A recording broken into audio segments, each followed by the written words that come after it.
मल्लिका, ये जो गाना था आपका, कैसा रहा ये शूट करने में आपके लिए? कौन सा वाला गाना? दोनों। घाघरा एक राजस्थान में शूट किया था हमने। हम्म। गणेश मास्टर जी के साथ शूट किया था, बहुत अच्छा रहा। और it was a good experience shooting the song. और दूसरा?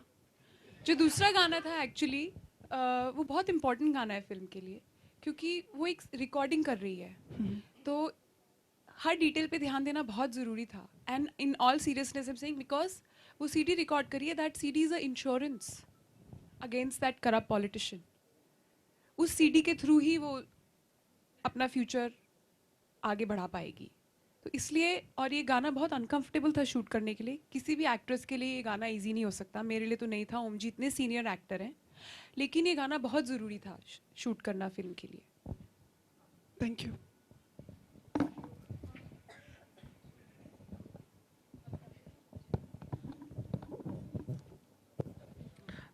हेलो बोकाड़िया जी, आपकी बात एकदम सही है कि फिल्में बेसिर पैर की बन रही है, पर अगर कुछ रोशनी डाले कि आपको कौन कौन सी फिल्में बेसिर पैर की लग रही है? मैं आपको बताऊं सच्ची ईमानदारी से, आप मेरी बात पे यकीन करें, पिछले 5 साल में मैं एक दो फिल्म भी थिएटर में नहीं देखी होगी। जब टीवी में देखता हूँ ना, उनके प्रमो जो गाने के जो शॉट है ना, वो सब एक रिदम, एक डांसर, खाली क्लोज बदल दो। आप किसी को पिक्चराइज करने की इतनी मेहनत, करोड़ों रुपए वेस्ट करने की ज़रूरत नहीं है। अब मैं मतलब ये नहीं बोलता हूँ मैं कुछ 30 मार का फिल्म बनाई है, बट मैं अपने ट्रैक से नहीं हटा सर। और मुझे जिस तरह से लोगों के फ़ोन आ रहे हैं और जो रिस्पॉन्स मिल रहा है ना, I am very sure and convince that film should do well. बाकी तो आप लोग ब्लेस करें, ऊपर वाला करे सर। Thank you. जब आप फिल्म का शुरुआती जब आपने लॉन्च की थी तब कहा गया था कि ये भौरी देवी पर फिल्म है। क्या अभी भी आप उस स्टैंड पे कायम है? देखिए, मैं आपको बताऊं, भंवरी देवी पे कोई फिल्म बन नहीं सकती कंप्लीट।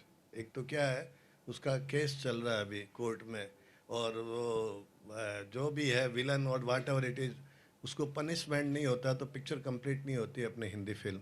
तो इसके लिए एक डायरेक्टर के लिए अगर भंवरी देवी को बेस करके फिल्म बनाएगा तो बहुत मुश्किल है। इंस्पायर्ड हूँ भंवरी देवी से, मैडम का character definitely inspired from Bhanwari Devi, but other lot of other character which is not there in Bhauri Devi's life, like Nasruddin Shah, inspired from Arvind Kejriwal. वो उसका सच्ची बात, Arvind Kejriwal suppose to play this role, but somehow हमारी डेट वेट manipulate और negotiation हुआ नहीं प्रॉपरली, बट कोरस्पॉन्डेंस हुआ। उसके बाद फिर नसीर साहब ने ये पिक्चर, ये रोल करने को तैयार हुए। तो नसीर साहब का role there was no in Bhanwari Devi's life. Then lot of we have change. Again I tell you, Bhanwari Devi पे एज इट इज फिल्म नहीं बन सकती। That's one incident, one inspiration which I have taken from that Bhauri Devi, but otherwise it's KC Bukadia's film, I can say. मल्लिका, घाघरे पर है एक और कहाँ? मैं इधर हेलो। मैं बोल रहा था कि माधुरी का एक गाना आया था घाघरे पर ही, और वो टीवी का ब्रेकिंग न्यूज़ बना था। मतलब रियल में भी ऐसा हो गया था। आप अपने गाने को लेकर क्या सोचिए, किस तरीके से वो सुर्खियां बनाएगा? आपको क्या लगता है? मैं तो मतलब आप जो बोलेंगी वो पहले सुनना है ना। मुझे तो गाना बहुत पसंद है और इसका फीडबैक भी बहुत अच्छा मिल रहा है, तो मुझे लग रहा है कि ये गाना तो ज़रूर चलेगा। और लिरिक्स बहुत कैची है, घाघरा घमासान।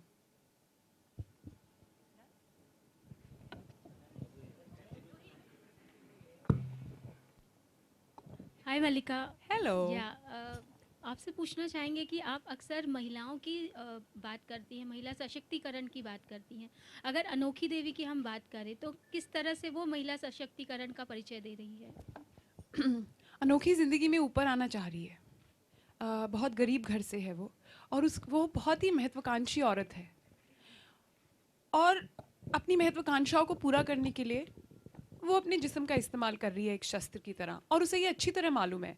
लेकिन मैं ये बोलना चाहूँगी कि जो पॉलिटिशियन है ओम जी का किरदार, वो भी तो अपने जिस्म का इस्तेमाल कर रहा है अपनी वासना की पूर्ति के लिए। तो इतने सवाल अनोखी को लेके क्यों उठ रहे हैं? ये सवाल उस पॉलिटिशियन को लेके क्यों नहीं उठ रहे? दोनों ही अपने जिस्म का इस्तेमाल कर रहे हैं। ये मैं सबसे यही सवाल पूछना चाहूँगी कि पॉलिटिशियन को कोई कुछ क्यों नहीं पूछ रहा, उनके बारे में उनके ऊपर उंगली क्यों नहीं उठा रहा? Malika, hi, this is Sonia here. मलिका, आपने वेमेन एम्पावरमेंट की बात की है और अक्सर जब भी ऐसे आइटम नंबर्स रिलीज़ किए जाते हैं तो बहुत ऐसे सवाल उठते हैं कि वुमेन को ऑब्जेक्टिफाई किया जाता है ऐसे गानों में। आपका इस बारे में क्या, पर्टिकुलरली इस गाने की बात नहीं कर रही बट जब भी आइटम नंबर्स आते हैं आपका इस बारे में क्या कहना है? मुझे ऐसा लगता है कि ऑब्जेक्टिफिकेशन सिर्फ औरतों की नहीं होती, लड़कों की भी होती है. John Abraham is absolutely objectified in Bollywood. कौन सी फिल्म थी उनका बड़ा फेमस, एक बट शॉट था ना? हाँ, तो इवन ही वाज ऑब्जेक्टिफाइड. और हिंदुस्तान में नहीं, विदेश में भी Brad Pitt and George Clooney is objectified also. So this is a visual medium. All actors and actresses are objectified.